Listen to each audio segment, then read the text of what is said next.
one of the strangest things is that OBS, of course, you guys can't see this, but OBS has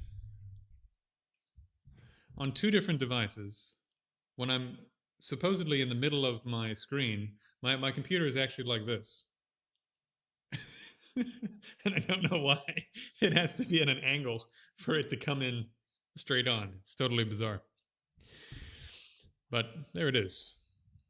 Top of the line equipment. Anyways, welcome, my friends. Welcome, welcome, welcome once again to Sit and See Live. I'm Dr. Jared Jones, and this is a class that I'm teaching on meditation daily. And the idea is, as a PhD in Buddhist studies with a background in Buddhist philosophy, the cognitive science of meditation, ancient meditation systems, and the philosophy of science, as well as 20 years experience actually training in traditional systems of meditation, that humbly, hopefully with a bit of luck, I can translate some of that experience into something that's useful for people that want to train in meditation in the real world, as my very kind gurus and so forth have taught me how to do over the years. So that's what we're doing here. Mainly what I teach, although I've trained in a lot of different things, a lot of different systems, including some things I still haven't told you kind folks who turn up for these things, still haven't told you all about. Having trained in quite a few things, I've taken what I see as the very best, the most effective techniques, and I've put them all under one roof so that you don't have to go through the 20 years of thinking about things and trying things and failing at things that I went through in order to make really quick progress and to understand what meditation is and what it's not. So if you're stumbling upon this for the first time, that is what we are doing here. Cleric says in the chat that the restart was really fast. So eventually the front of this stream will be clipped off and you won't know that we had technical difficulties, but yeah, there was a bit of difficulty. This is one of the benefits. Again, the kind donors have made it possible to have a device that works quite well. So I closed OBS, opened it right back up, and bang, we were live. It's the magic of having devices that are highly powerful devices. All right, my friends.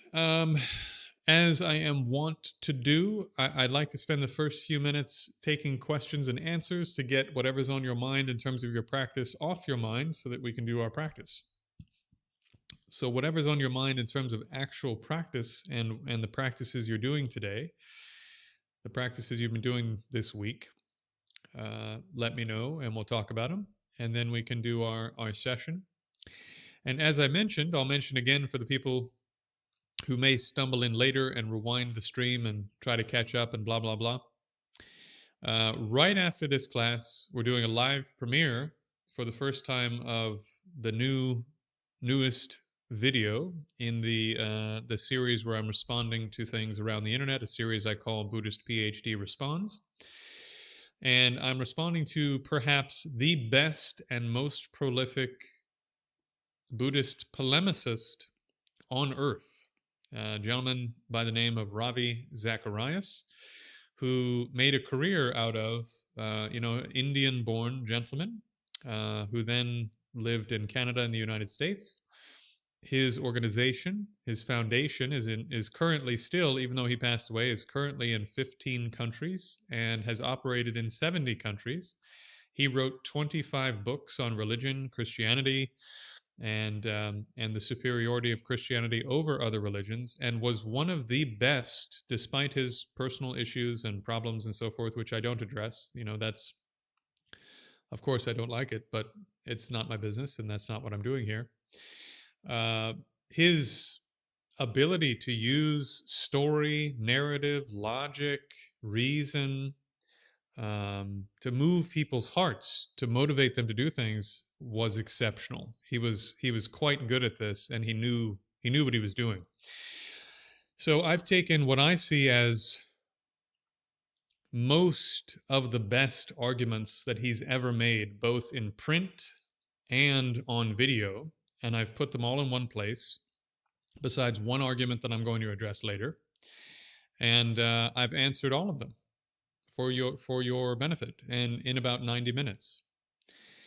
So it's extremely dense. There's a lot of references. There's a lot of stuff you can go back and look at a second time, but it's going to be hopefully worth your time. Hopefully worth your time. This one is definitely much more religious than the last one because I'm not actually trying to prove Buddhism is right. I'm just sort of saying that he's not getting it right. And because he's not getting it right, he's not actually arguing against Buddhism, which is kind of an interesting thing.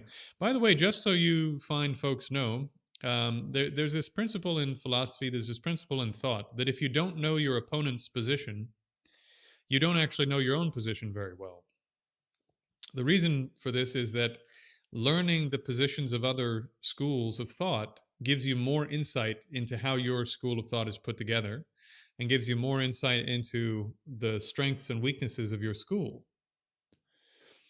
And according to the Eightfold Path, for those of you who think, didn't the Buddha say we need to get over all of this thinking stuff? Well, yeah, eventually you do. But the Buddha said, look, the first thing you need to do on the Noble Eightfold Path, I'm giving you 8 things to train on your way to nirvana and enlightenment. The first one is right view, right worldviews. What are right worldviews? It's exactly like it sounds. You need to have a set of philosophical ideas, observations, logical reasons that fit together so that your worldview motivates your practice, so that your worldview holds together enough in the face of all of the other things that are available in the world to carry you down the entire path from here to full awakening. Right?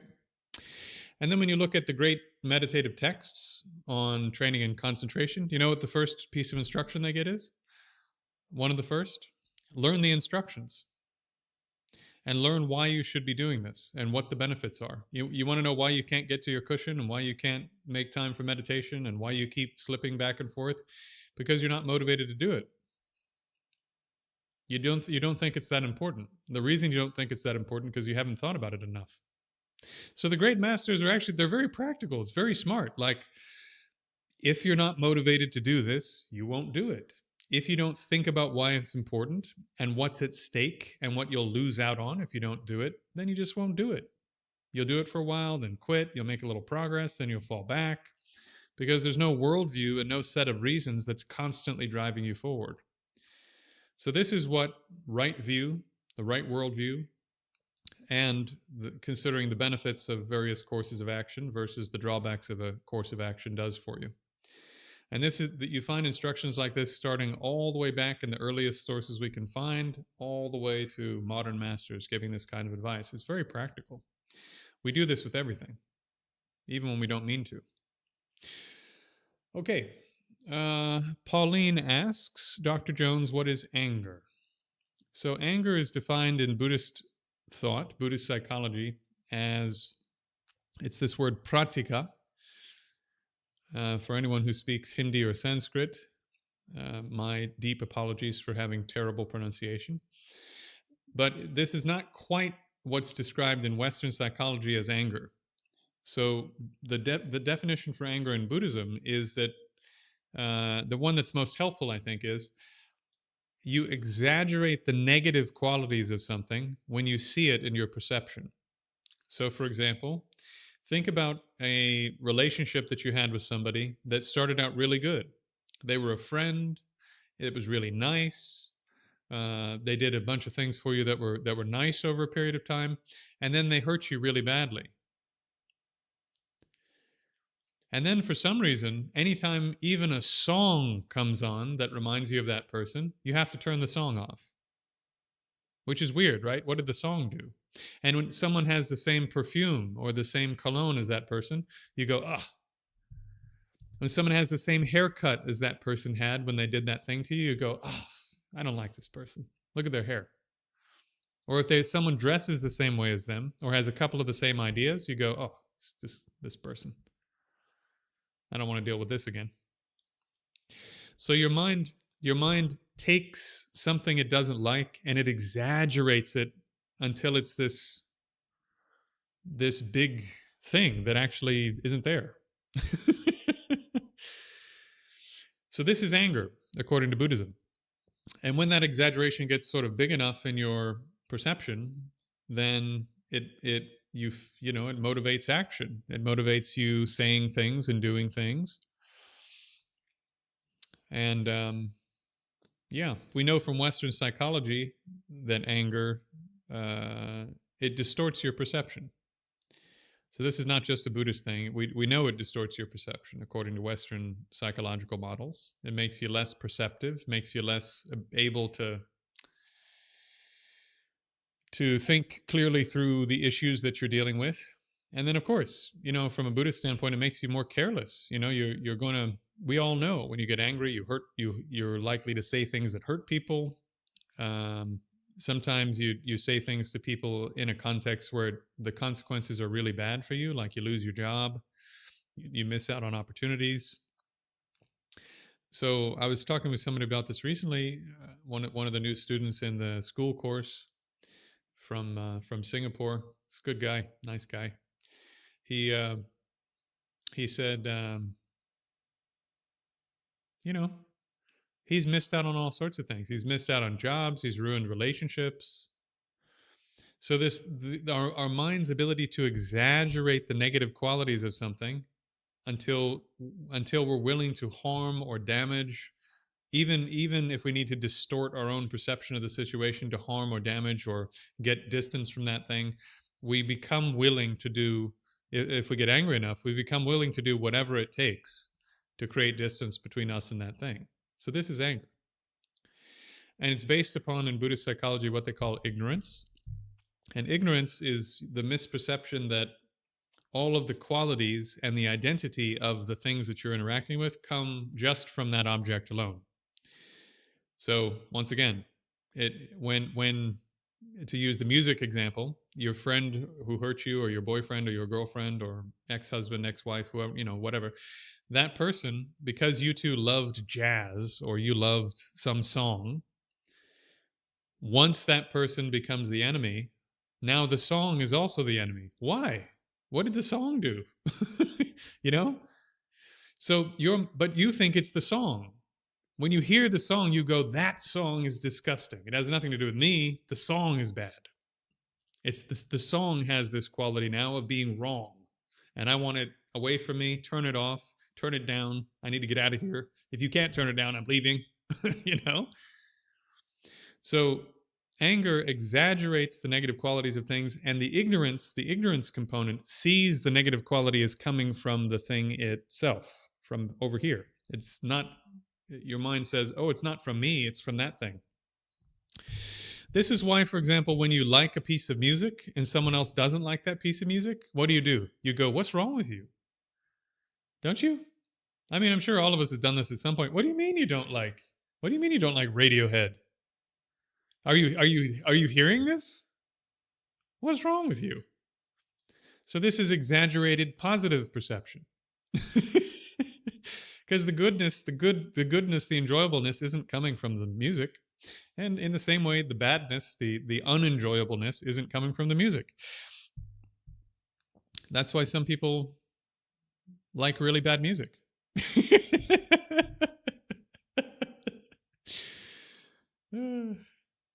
Okay.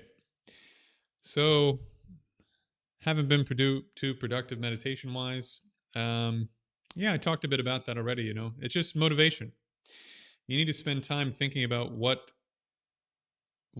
why this is important, how it helps you to do it, how it harms you to not do it, so that when you get to that point where that resistance comes up and you go, nah, I don't really know if I want to do this, that there's something to meet that resistance head on without you having to do it in the moment. You got to think about it when you're not already feeling resistant. You got to work on the reasons and the worldview and all this separate from that moment in time.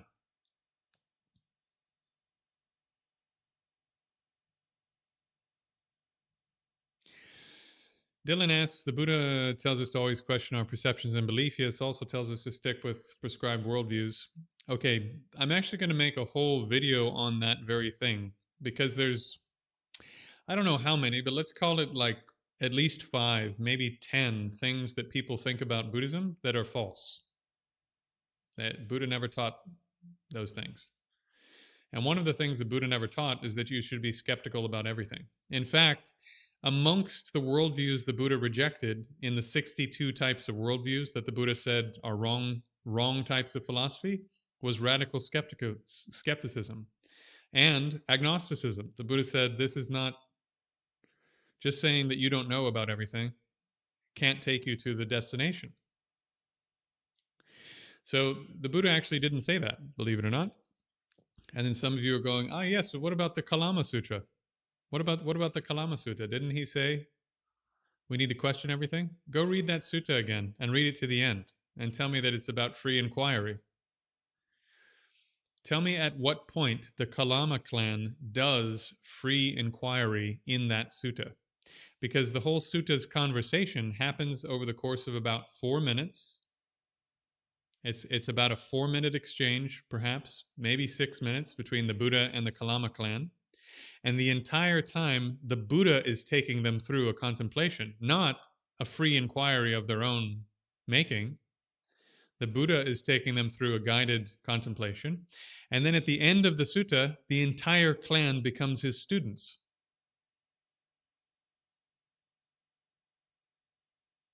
So, where's the free inquiry there? So clearly the Buddha is not talking about what people think he's talking about in that sutta. If he was, the sutta wouldn't end that way, would it? Where they go, okay, now we're going to do whatever you say. Now that you've convinced us. It makes no sense. Furthermore, when you read all the other Buddhist sources, the Buddha is very clear that you need correct worldview. And he's very clear that the correct attitude to have is that great masters know things that I don't know, and I have to take their word for it because I don't have the experiences of those things yet, and they do.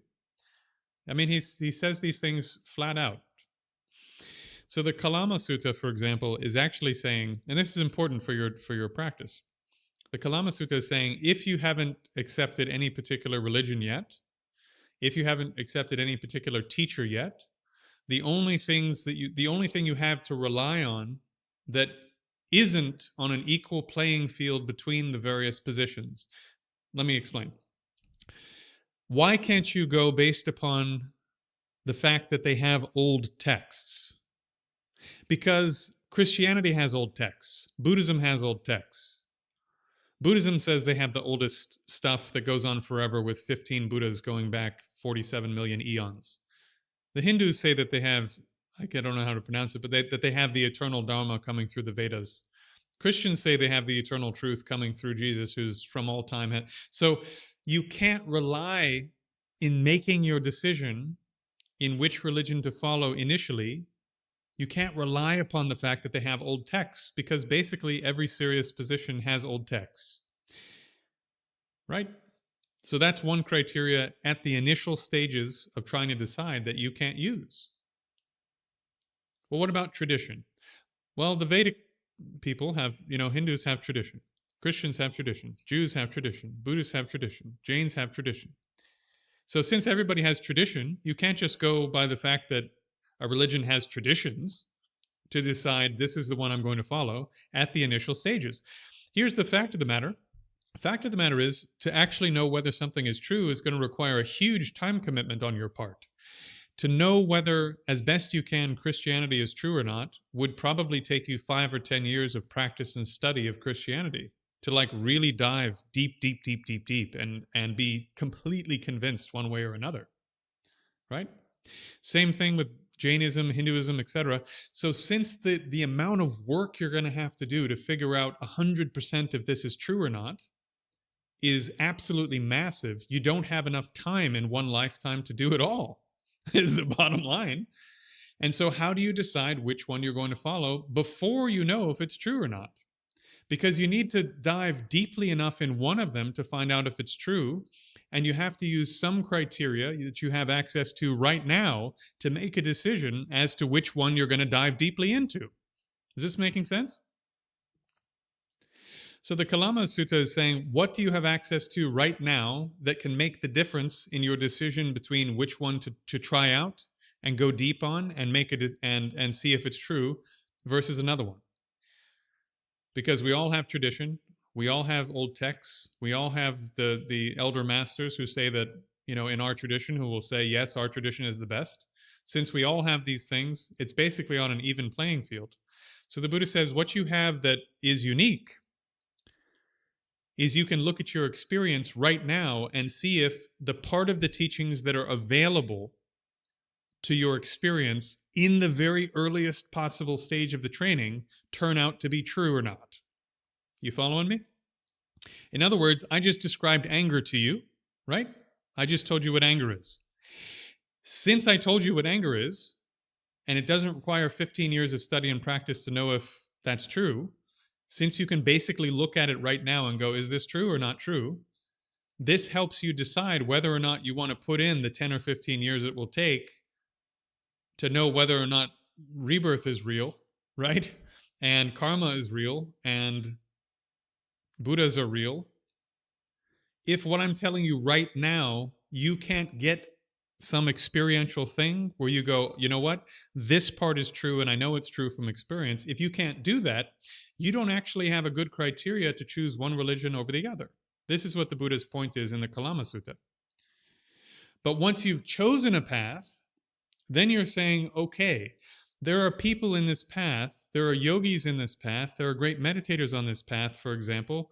Then the Buddha is very clear about this. He says, the attitude you should have is, they know and I don't know. They've experienced and I haven't experienced. They've directly seen and I haven't directly seen. That's the appropriate attitude to have that will help you progress to the next stage in your training, after you've decided to become Buddhist, for example. Because that's the attitude that will allow you to fully absorb as quickly as possible all of the stuff that will allow you to verify whether or not what they're saying is true. You're never going to go into retreat for a month, much less a year, to see if samadhi is a real thing, unless you think someone's attained samadhi and has the results that are called samadhi, and you think that, right? So you have to sort of go, okay, now that I'm in the door, I'm going to take it on their word that this is a real thing until I can verify it. Why am I going to take it on their word? Because the stuff they told me that I can access was accurate. He told me what anger is, and anger was like that. He told me what attachment is, and attachment was like that. He told me what ignorance is, and ignorance is like that. And therefore, in terms of what I can actually grab onto in the teaching, I can verify it from experience right now. And based on that reason, I'm going to sort of just take his word for it on the rest of it until I can get far enough down the path to verify it in experience.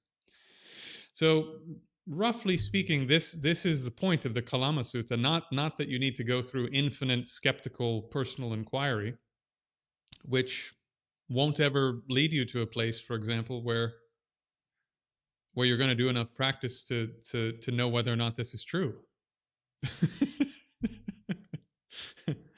By the way, this is why, for those of you who are curious, this is why I teach in the order that I teach. I teach all this meditation stuff from a secular perspective and the Buddhist psychology stuff more or less from a sort of neutral, sort of psychological perspective, because when you have the experiences, you'll know it's real stuff.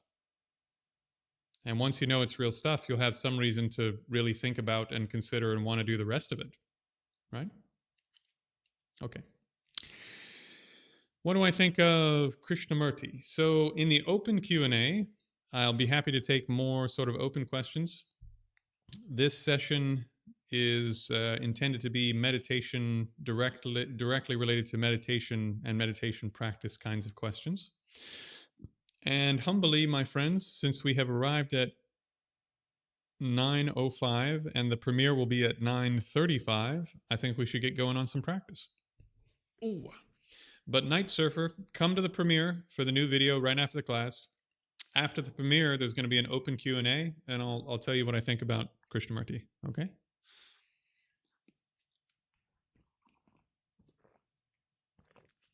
Okay. You're welcome. Happy to help, Dylan. Again, if you go back and read the Kalama with that in the back of your mind, the Kalama Sutta will make sense all of a sudden. Just bear in mind, he's talking to people that aren't his students, who have already had a lot of teachers come by who had different views, and they're trying to figure out who to follow.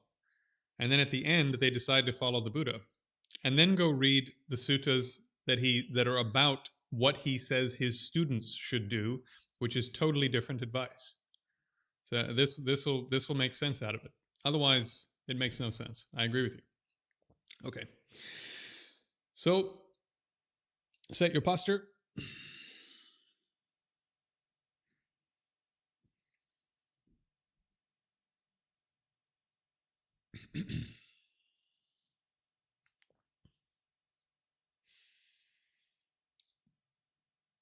Bring your mind to the breath.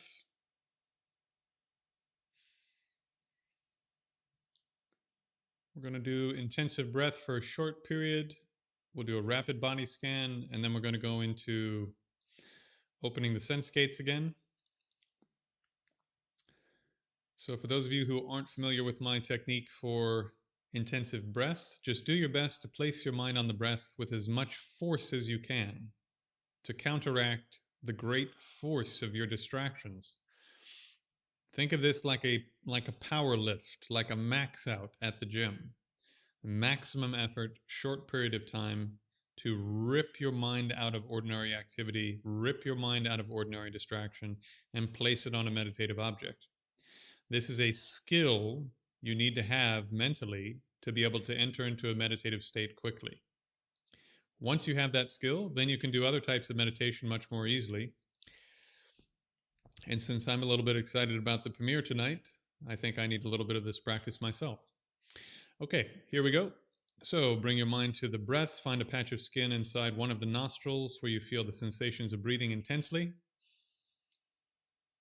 Place your mind on that particular patch of skin with the utmost intensity.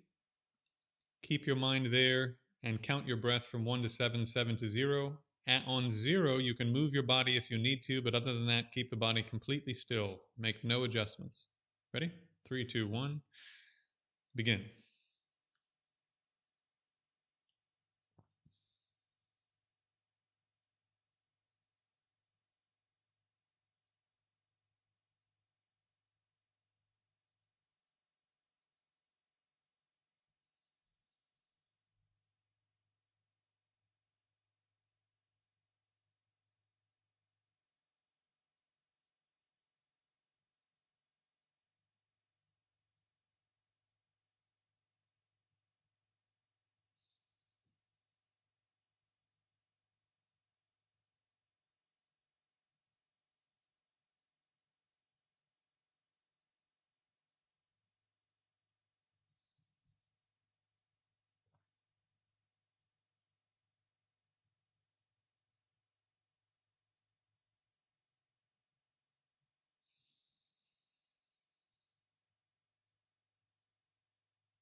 Place the mind in the left foot.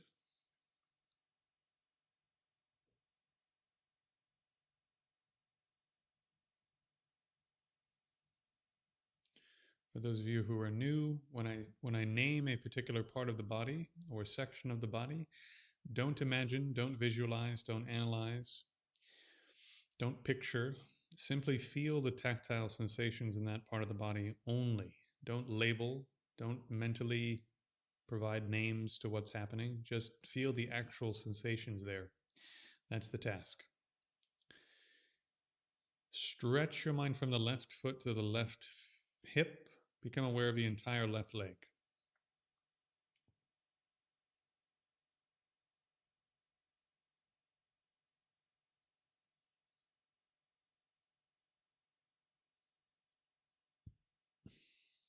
Let that go. Place the mind in the right foot.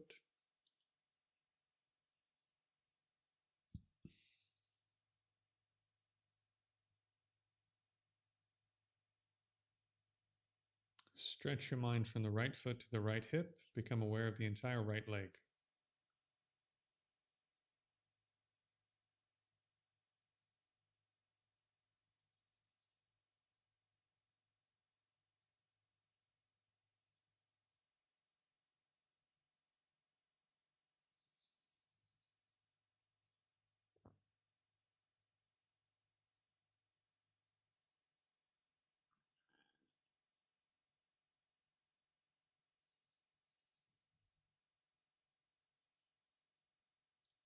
Let go of that.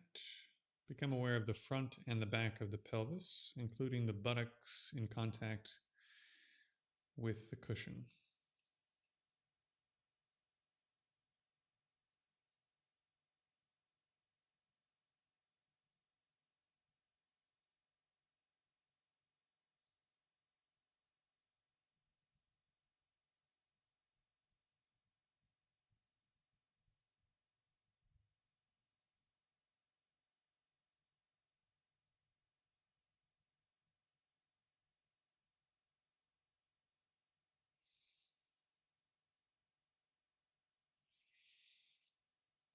Squeeze the awareness into the tailbone.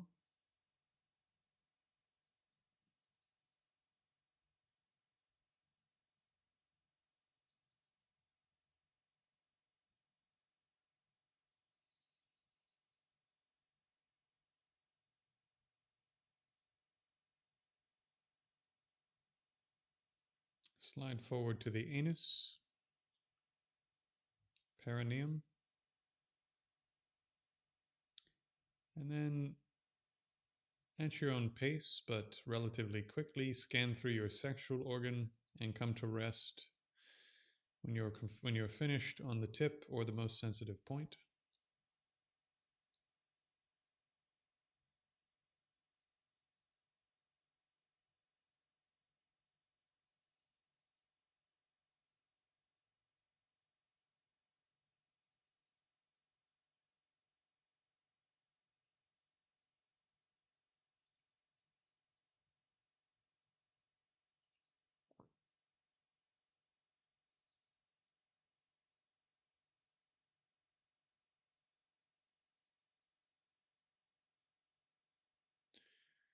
Bring the mind now to the front and back of your waist.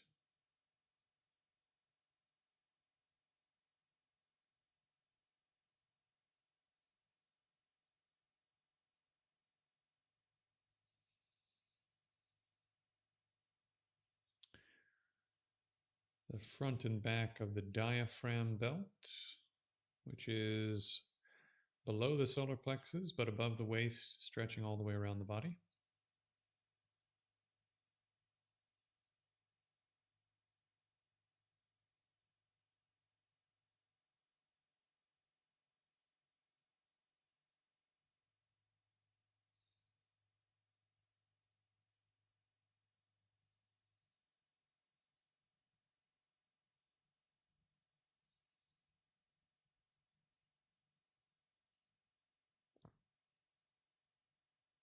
Become aware of the barrel of the chest, so not your collarbones, not your shoulder blades, but just the actual chest, as if you had no arms.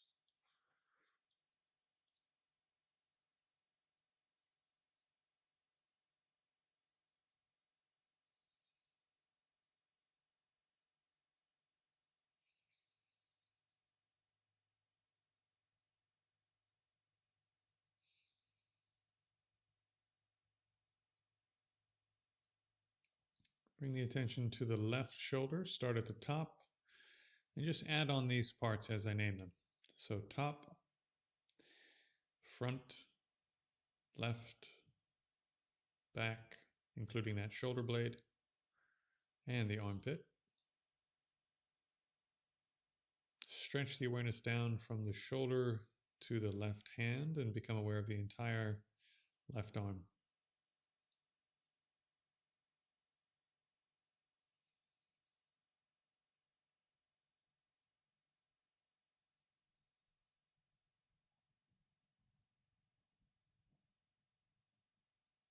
Bring the awareness now to the top of the right shoulder. Same thing, we'll build up the awareness of the shoulder. So the top, front, right, back, including the shoulder blade, and the armpit.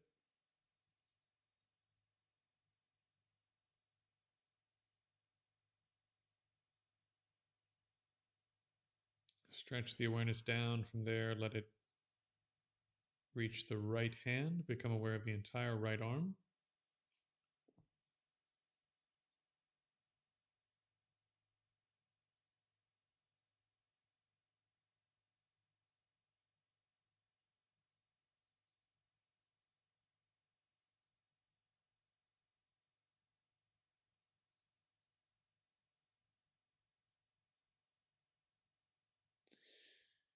Bring the awareness now to the bottom third of the neck and put about 70-30 or 60-40, a little bit of extra attention on the back bottom third of the neck.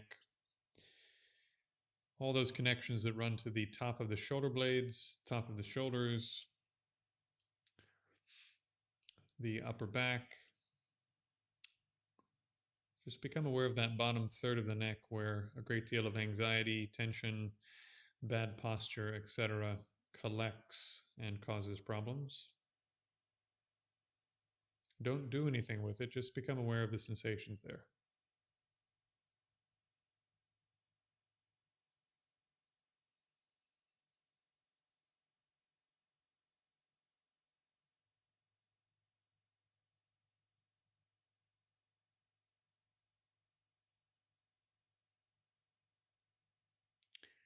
Bring your attention up to the middle third of the neck and the upper third of the neck.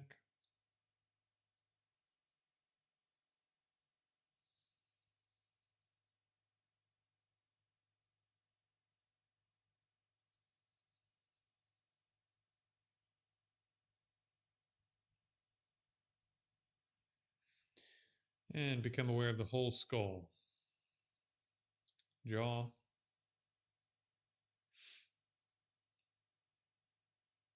back of the head, front, side, other side, top. Just the whole skull on top of the neck.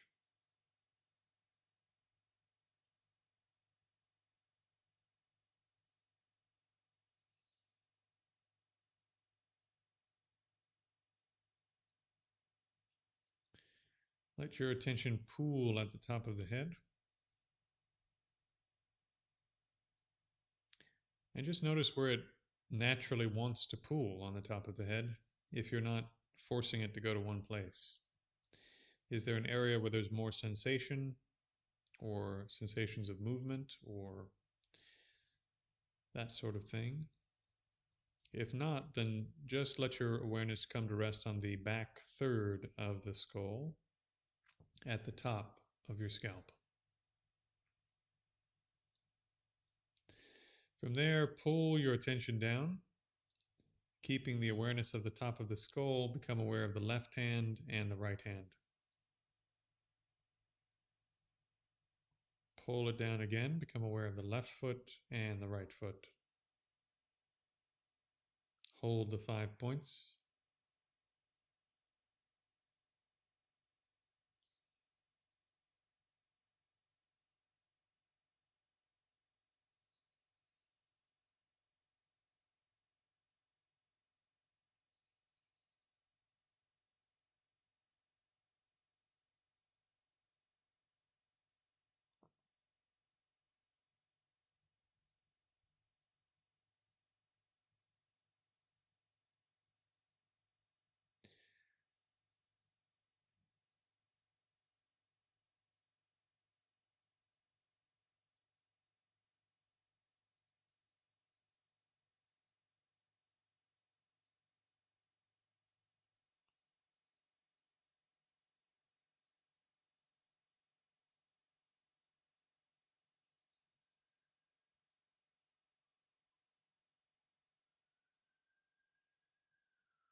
Just let your awareness relax now and listen to the next part of the instructions. Don't come out of the concentration that you've generated, but don't exert any specific effort to do anything other than just listen for a moment. So, when your eyes are closed, if you weren't born completely blind, your visual awareness, your visual consciousness generates an image of darkness. Your visual awareness becomes aware that there is no light when the eyes are closed.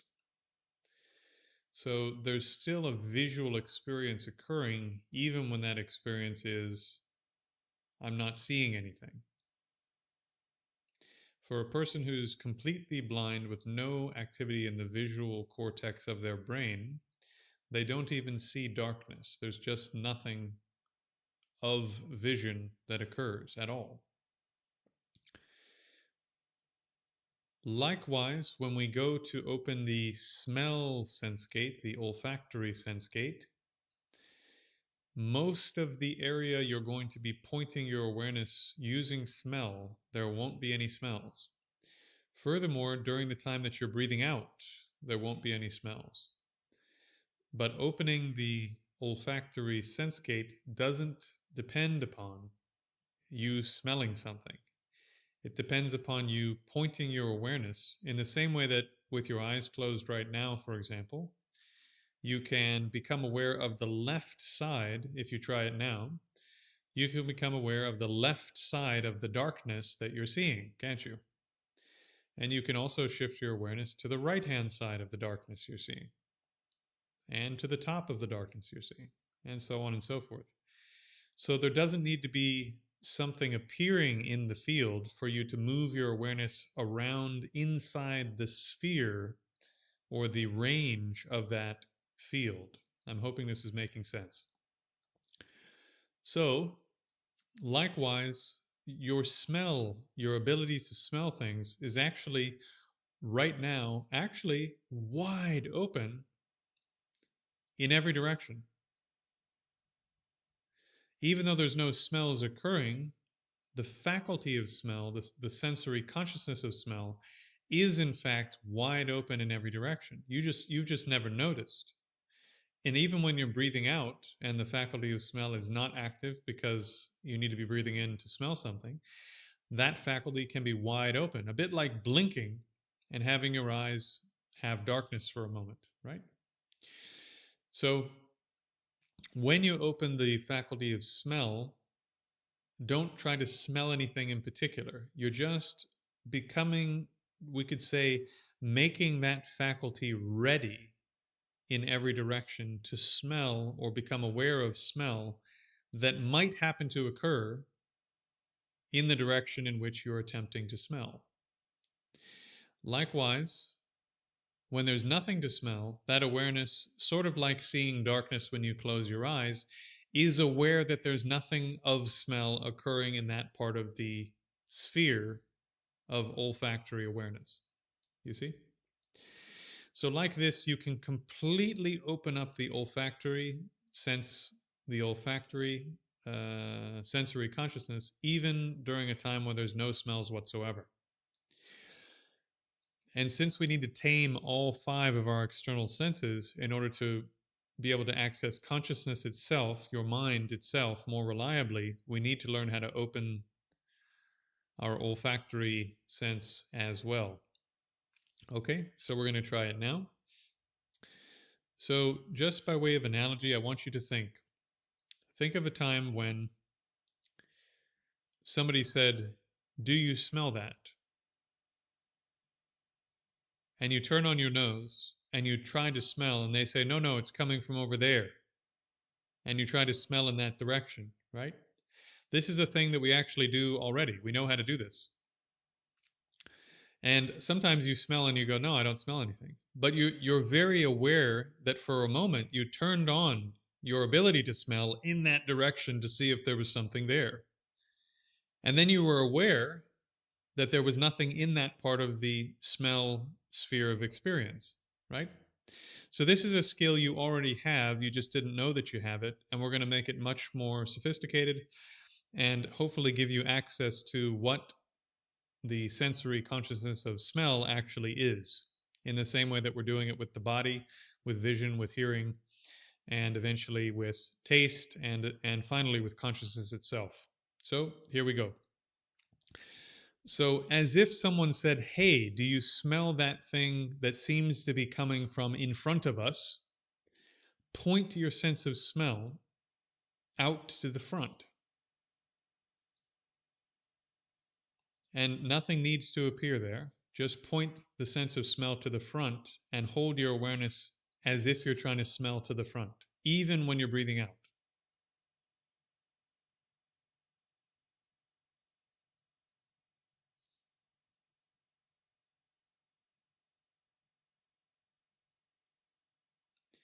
Likewise, now point the awareness as if you're trying to smell behind you. Maybe you're imagine you're like on an elevator and you're not sure if the person behind you smells nice. Maybe you think they have cologne on or something, you're not sure. And you're trying to reach your smell behind you to smell, can I, is it them, or is it what am I smelling behind me here, right? So reach your awareness backwards and try to open the area of ability to smell behind or backward direction.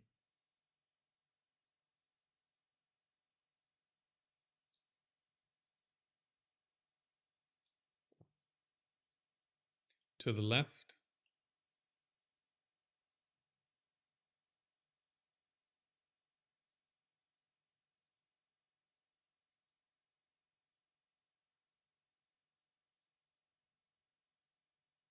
to the right,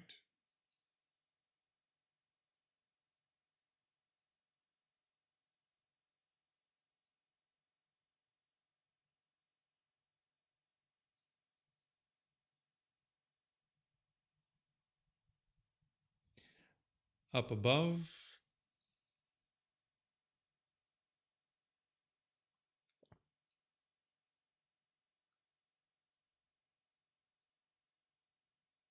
and down below.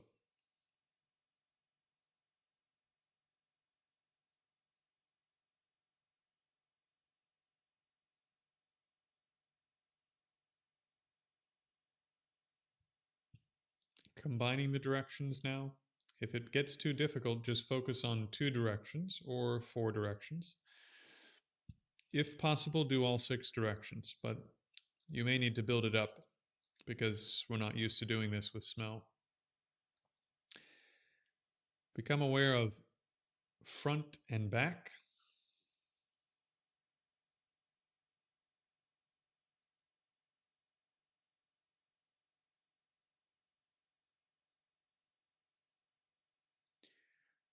Hold that, maintain that. Become aware also of left and right.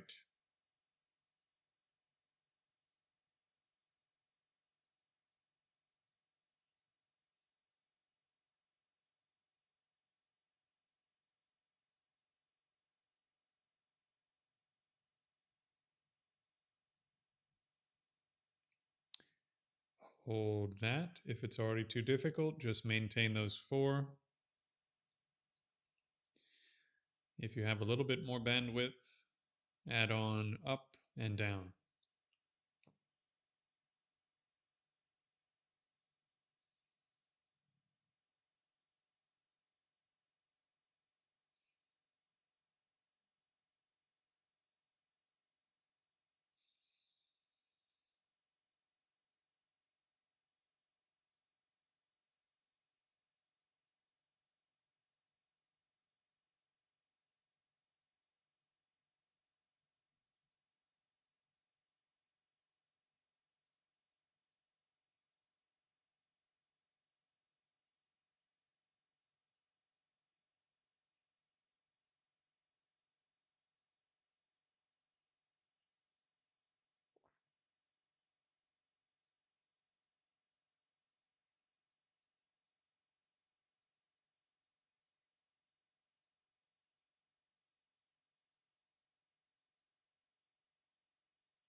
Okay, my friends, let your minds relax.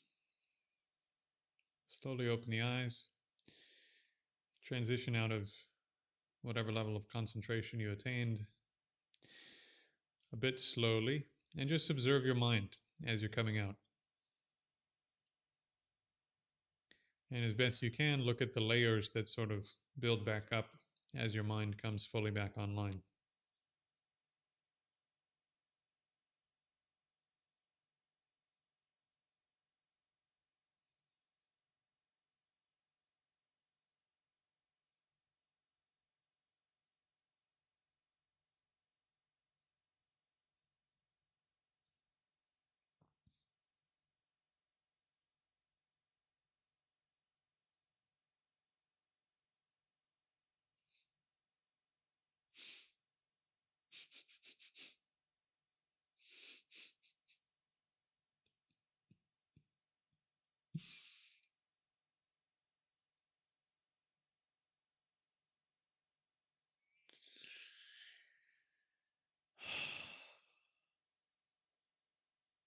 Hmm.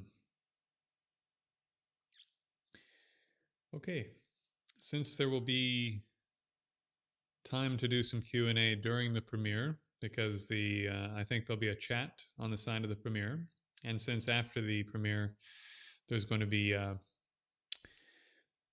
time to do there'll be a live Q&A. I'm going to end this broadcast here, and it should redirect you right after I end this broadcast to the premiere waiting room. So I'll see you there.